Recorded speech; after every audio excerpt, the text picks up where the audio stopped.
Have you ever wished for an Android smartphone that is both affordable and music-centric? This is Victor with Phone Arena with a review of one such device, the Sony Xperia E1. Now, the Xperia E1 comes as one of the first of the 2014 wave of affordable Android smartphones, and as such it comes with a new Snapdragon 200 system chip that is more modern, more powerful. And on top of that, it has a dedicated Walkman music key and the signature Walkman music application by Sony. So is it any good? Let's find out in this review. The first thing you notice about the Sony Xperia E1 is that it's built out of such low quality plastic that it makes the phone feel like a cheap toy from the Dollar Tree store. Despite its negligence for looks, the phone is also fairly tightly put together and has no squeaking parts, which is good. The Xperia E1 is a bit chubby, but also a very compact and pocketable phone, great for single-handed use as your thumb can practically reach its every corner easily. Up front you have just the Sony logo on top, the screen, and no physical buttons. It uses on-screen navigation keys. All the physical buttons are located on the left. There's a tiny lock key and a volume rocker above it, and both are clicky and responsive. We ought to separately mention the unique Walkman key located on top of the phone. This key is specifically designed to control music playback. Long pressing it starts the Walkman app, pushing it once it pauses or resumes the current song, and double pressing it switches to the next song. It's a neat touch for music lovers who can control their music without actually firing up the phone or taking it out of their pockets. In its bag of tricks, Sony also has a fun LED light that acts like a disco ball of sorts as it adapts its color to the dominant color of what's displayed on the screen, so a photograph with a red motif triggers a red LED response, which is fun. The Xperia E1 features a 4-inch display with a resolution of 480 by 800 pixels, and quite frankly the display is one of this phone's weakest points. It looks very washed out with a distinct bluish cast, poor contrast and inaccurate colors. Viewing angles are just terrible. Tilt the phone just slightly and you witness huge loss in contrast and color saturation. The display is fairly bright, but outdoors it's still very hard to read because of the high reflectivity of the display. The E1 runs on Android 4.2 Jelly Bean adorned with the Xperia user interface. It's not the latest 4.4 KitKat, and that's a shame since KitKat specifically adds optimizations for devices with 512 MB of RAM like the Xperia E1. Now, Sony's skin runs smoothly and is one of the most likable custom Android UIs with sleek looks, appropriate swift animations that add some nice dynamics to Android, and a few custom apps that add to the stock experience. Sony's custom Walkman app deserves a special mention here since it's optimized to work with the dedicated Walkman button on the phone, and it offers a rich music experience with traditional capabilities like the ability to categorize all your music, but it also offers a dedicated equalizer and so on. The on-screen keyboard is also sufficiently large with well-spaced buttons for convenient and relatively fast typing.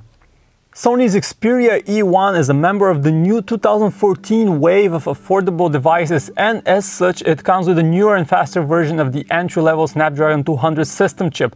It's a 1.2 GHz dual-core processor with Adreno 302 graphics, and with it the E1 is a surprisingly snappy device for its class, offering a very smooth performance throughout. At the same time though, the phone only ships with 512 MB of RAM, which is limiting especially for multitasking.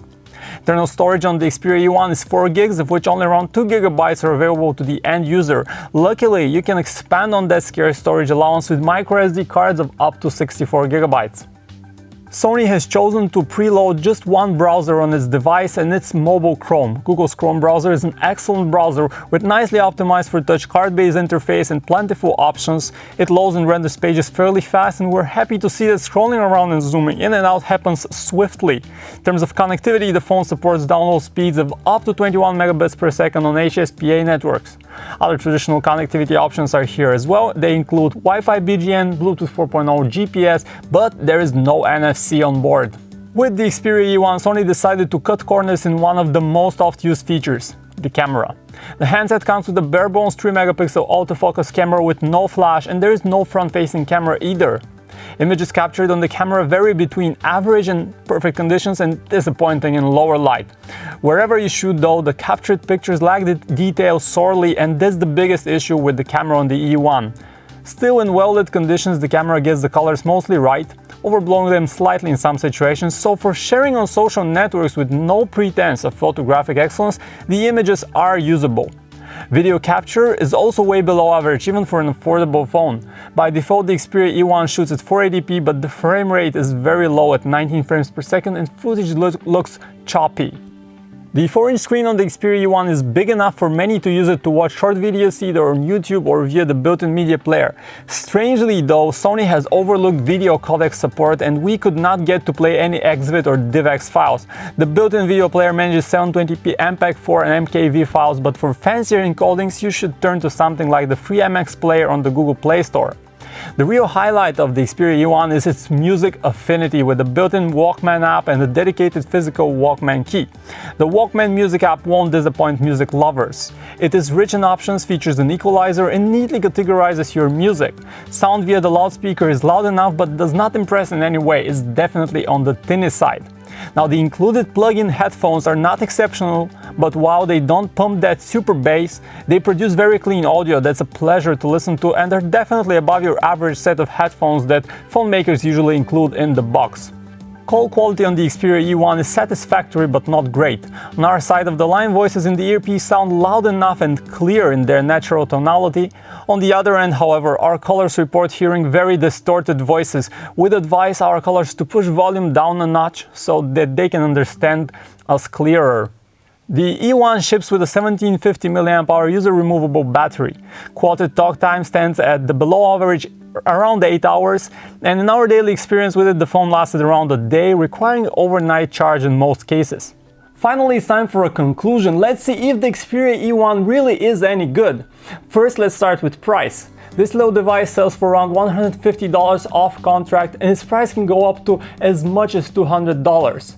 Now that's affordable, but that's not dirt cheap. And we already have devices like the Motorola Moto G and Nokia Lumia 520 that do an excellent job providing top-notch performance and a nice design at this same price bracket. So on the positive side, we can say that performance-wise, the Xperia E1 is a really good performer. It does better than the 2013 handsets by a wide margin. However, there are a few very sizable compromises. First, the screen. The display is not as good as we would have liked to see even for an affordable Android smartphone, and the camera is downright disappointing at times. It's very bare bones. So our alternatives in this price bracket would be, of course, the Moto G, which packs a 720p 4.5-inch display and a much nicer design. Or if you want to go with Windows Phone, why not try the Lumia 520 and Lumia 525? That's both cheaper and more powerful and overall better balanced than the Xperia E1. Now, for a more detailed dig and the review of the Xperia E1, make sure to go to phonearena.com. Thanks for watching.